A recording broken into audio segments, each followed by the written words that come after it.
Well, the draft is nearly here, so I figured it was more than time to feature a little mock draft. And considering that Howie Roseman will likely make multiple trades on draft day, how about one for another dominant corner and another one for one of the most explosive threats in the class? Plus a replacement for Milton Williams, the potential answer to a Dallas Goedert question, and a few other interesting moves. So let's get into it. But first, let's run it.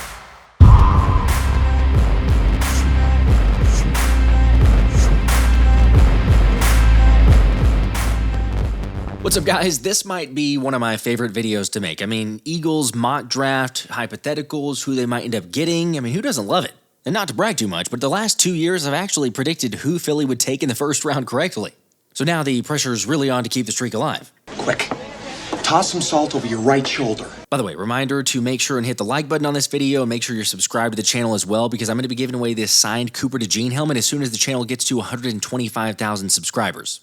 Alright, in case there's people that are new to this mock draft series, I usually release these on Sundays leading up to the draft, at least the last couple weeks leading up to the draft, and I use PFF's mock draft simulator because it's the best one that I've found. It's not perfect, it's not flawless, I think we all realize that, but it's the best one that I have. Also, for those wondering, I'm going to keep all the sliders set to the normal standard because hopefully we get the most realistic draft. Oh, this might go without saying, but also don't force trades or make any outlandish moves. Even though, technically, Howie Roseman has been known to fleece a team or two over the last couple years. Anyway, with that being said, the Eagles have picks 32, 64, 96, and 134, along with 4 selections in the 5th round at 161, 164, 165, and 168. But now that we have that covered, let's jump into mock draft 1.0 and see how we fare. All right, here we go. The Tennessee Titans are on the clock, and the Eagles have pick 32. Going to have to wait quite a while, but I'm kind of thinking that trading back is the most realistic scenario. Interesting, Abdul Carter goes first, then Cam Ward. Travis Hunter falls all the way to the Patriots. Tyler Warren at 7.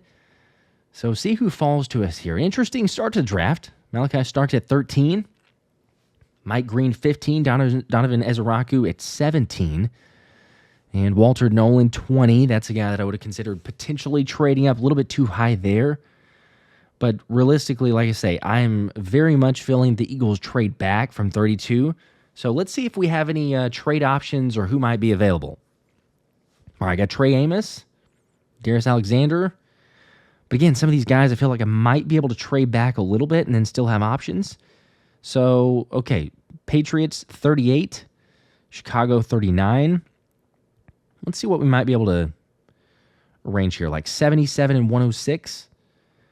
And we offer them, what, maybe, let's get 77 and 106, and we offer them 96. How about that? Somewhere in that range. Okay, they declined.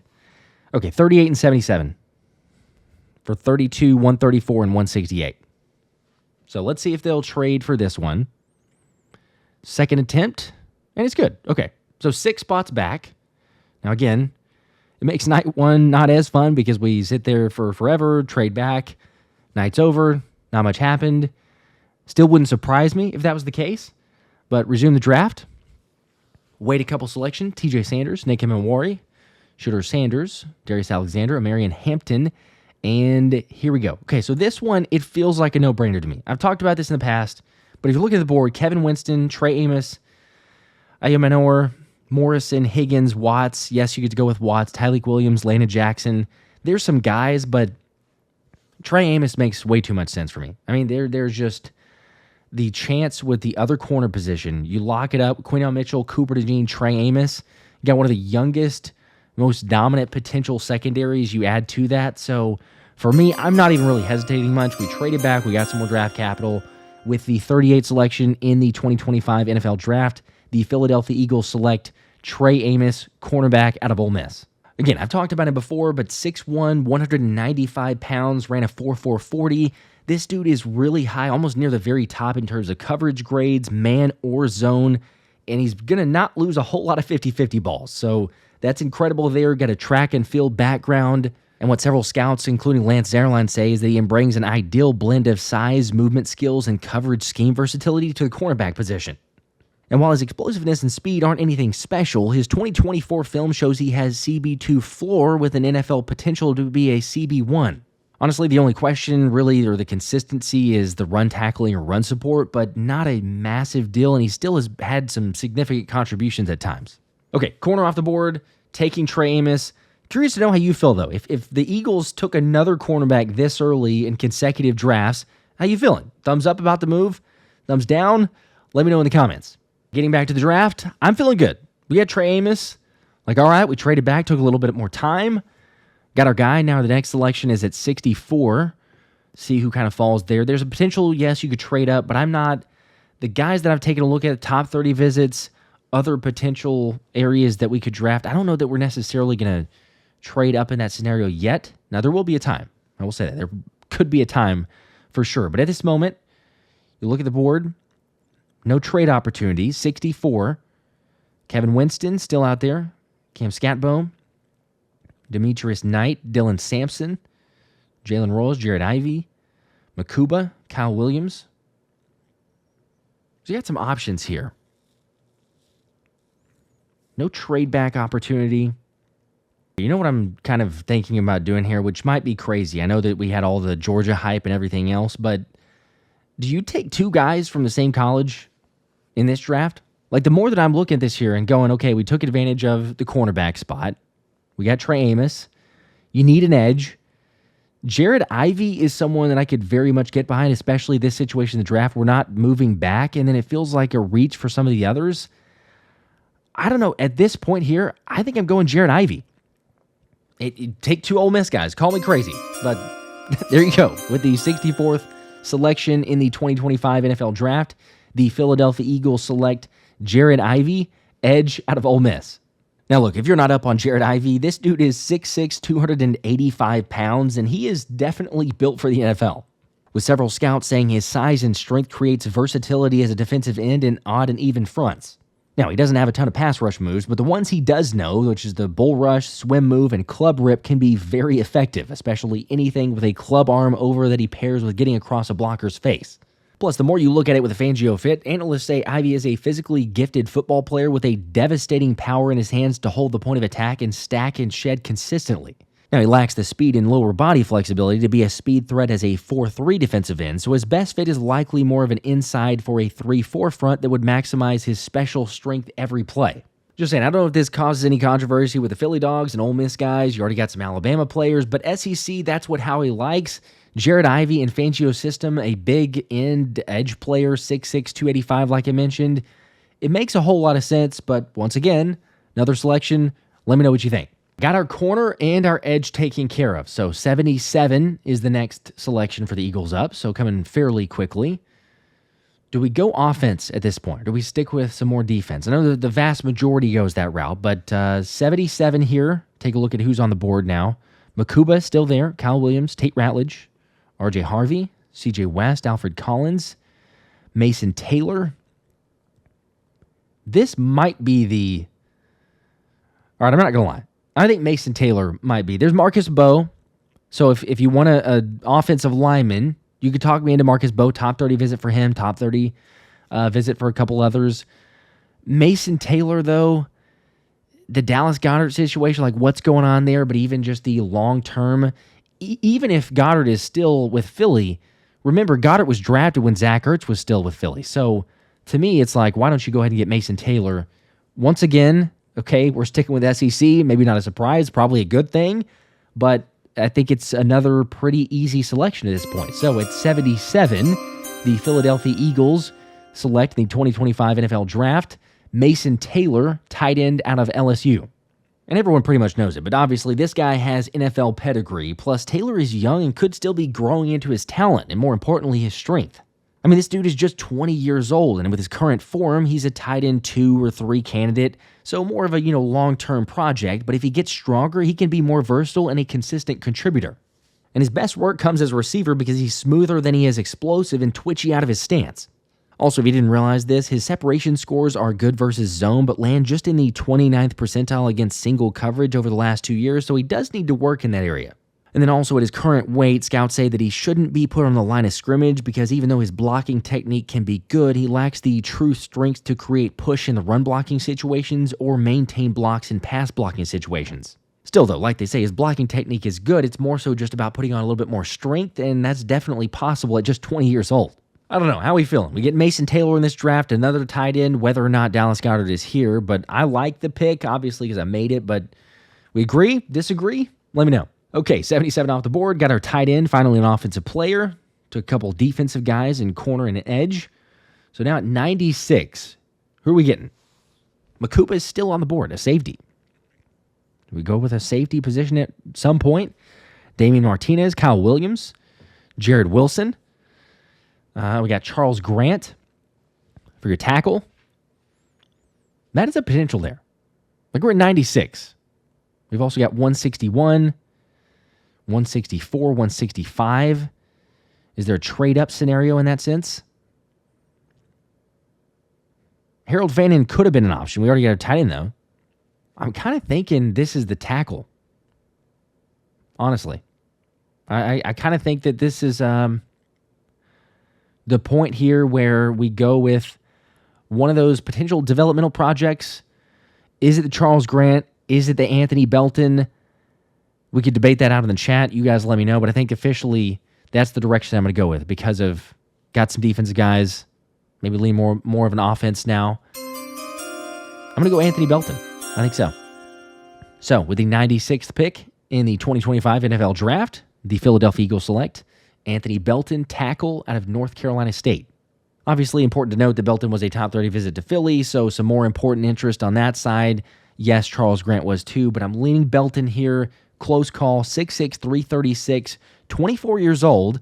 But if he's got an opportunity to learn behind Jordan Mailata, Lane Johnson, yes, potentially the replacement for Lane in a couple years, I think there's just a whole lot to like. If he does end up being asked to potentially move to guard, that would be maybe an issue there because he hasn't played anything besides the tackle spot. But overall, even if he's still unrefined, you get him with Jeff Stoutland. He's got the length, the power, could make him an ideal fit for a gap-heavy team, and, just have a little bit of patience with him. So after that one, the next pick would be 161, but I'm going to see if we could potentially trade up a little bit because we've got too many selections all clustered together. I don't think that I want to sit there and just take 3 selections at that point, so let's stop it here. I don't know if I can actually trade up. Let's see if I can potentially get this thing done, but let's trade a one. We'll go 161, 165, and what do you want to do? A 5th round? Do you Houston 5th round for next year? There's going to be so many other picks. Like this doesn't even tell the full story, by the way, because there's comp picks that we're waiting on. There's 20 draft selections over the next couple of years. So there's more than this in 2026. We just can't deal those out right now, at least with a PFF mock draft simulator. But I think I'm going to do that. 161, 165 in round 5 next year for 110 to move up because there's a reason that I'm doing this. So let's make sure. And the Jets have accepted. And our guy is there. Now, I might be crazy for doing this, so you can let me know. But there's a player, and you can see him here. Curious if you point him out before I actually say this on the recording, but there's a player that I am very high on. And do the Eagles need this position necessarily? No, but I think when it comes to playmaker, speed, get him in the offense, and 4, 5, 6 touches a game, Jaydon Blue is that that is just the one guy. Jacob Parrish is coming for a top 30 visit, so you want to go and get some more secondary depth. I know safety is a question that some people would say, hey, who are we going to get? But if Justin Simmons ends up being a possibility, or Julian Blackmon, you can fill some voids there. Linebacker, pass rusher, other guys, maybe so. I just think Jaydon Blue makes a ton of sense to add to, if we can. Maybe shouldn't sell too much, but I'm enticed enough to say, okay, let's make this thing happen. So with the 110th selection in the 2025 NFL Draft, the Philadelphia Eagles are going to select Jaydon Blue, running back out of Texas. Look, the Eagles have the best running game in the NFL. There's not even a question about that. And then you add Jaydon Blue with Saquon Barkley, the 1-2 punch there. No offense to Will Shipley, A.J. Dillon, but I'm just saying, you have the power, the speed, the elusiveness, everything with Saquon Barkley. Then all of a sudden you spell with Jaydon Blue. You could have home run hitters nonstop. Also, Jaydon Blue had one of the best elusiveness ratings from college last season. And with scouts saying Blue is one of the best athletes in the 2024 running back class with top-tier long speed and short area explosiveness, he without question has the potential to be a home run threat in a two-back committee. Look, maybe this is a luxury the Eagles can't afford. They shouldn't be making this pick. You can debate that with me as every single other pick here. Running back, traditionally, Howie had not been as high on, but I think that this is, again, like he said about Saquon Barkley, it's a weapon. It's just an offensive playmaker, not necessarily just the position. So go ahead and get Jaydon Blue. You have both those. You can help spell Saquon, save him. You still have Will Shipley and A.J. Dillon, like I mentioned. I just have to do it. So, again, call me crazy if you don't think so. 164. Then we see how we did. Ultimate grades, which, you even take those with a grain of salt. I just think with this offense, it'd be scary. You've added Mason Taylor, Jaydon Blue, depending on where Dallas Goedert goes, but Jalen Hurts, A.J. Brown, Devontae Smith, John Dotson. There's too much there. And then you have the prospects for Vic Fangio to make do with. So 164, one remaining pick. Who do we go with? Let's see. R.J. Minkins, Logan Brown, Jordan Hancock, Ty Robinson, Craig Woodson. Lots of safeties. We could probably take one of those. But at 164, this point, I'm not going to overthink this one. Howie, I'm sure, has a better plan at this point than I do. But R.J. Minkins, I think it's just, you got to go with that selection. Get a safety, add a little bit more depth. Maybe it turns out to something. We talk about Justin Simmons in this draft. If this happened here, you try to probably look at adding some more depth and bolstering that secondary. But overall, give me R.J. Minkins, and we'll see what the grade is. So, with the 164th selection, the Eagles select R.J. Minkins, safety, out of Clemson. And by the way, if you don't know about Minkins, he's 6 foot, 210 pounds, and had one of the best coverage grades out of the entire draft class, forcing an incompletion rate of over 24%. Plus, when you look what Lance Zierlein says, that he's a good backup with the potential to develop into a starter. For one, because he got a 40-yard dash time of 4.49 and a vertical jump of 41.5 inches, along with the strengths of impressive instincts helping him to play faster than his time speed. And when you watch him play, he has a really high level of IQ. It's just honestly, the weakness is that scouts have doubts about his top-end speed, and he can be a bit leggy in coverage movements in small spaces.